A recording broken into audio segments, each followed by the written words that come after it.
नमस्कार मंडळी, आज आम्ही गेलो होतो अक्कलकोट येथील बाळप्पा महाराजांच्या मठामध्ये। आता हे बाळप्पा महाराज कोण होते, काय होते याबद्दल मी तुम्हाला थोडक्यात माहिती देते।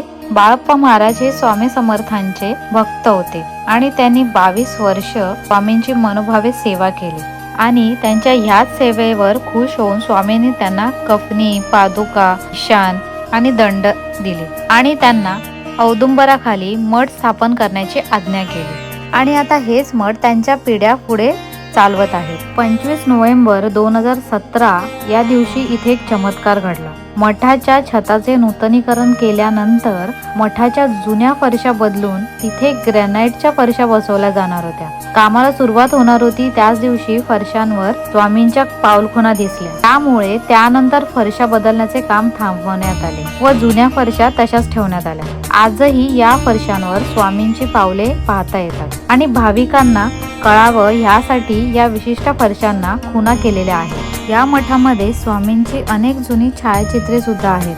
तसेच दररोज सकाळी येथे पहाटे 5 वाजता काकड आरती घेतली जाते आणि तसंच संध्याकाळी 7 ते 8 या वेळेत सुद्धा आरती घेतली जाते। या मठात गुरुपौर्णिमा, दत्त जयंती, स्वामी जयंती खूप मोठ्या उत्साहाने साजरे केले जातात। तुम्ही जर अक्कलकोट मध्ये स्वामी समर्थ महाराजांच्या दर्शनासाठी येत असाल तर तुम्ही नक्कीच बाळप्पा महाराजांच्या मठामध्ये येऊन जायला हवं। तिथे तुम्हाला स्वामी समर्थांची पावलं उमटलेली दिसतील आणि स्वामींच्या खूप वस्तू सुद्धा तिथे ठेवलेल्या आहेत, त्या सुद्धा तुम्हाला बघायला भेटतील। आता हे कुठे आहे, जास्त लांब आहे का, तर असं काही नाहीये। स्वामी समर्थ महाराजांच्या मंदिरापासून 10 मिनिटांच्या अंतरावर हे बाळप्पा महाराजांचं मठ आहे आणि इथे भाविकांसाठी दुपारी आणि संध्याकाळी दोन्ही टाइमला अन्नदान सुद्धा केले जाते। माहिती आवडली असेल तर चॅनलला लाईक, शेअर आणि सबस्क्राईब करायला विसरू नका। थँक्यू।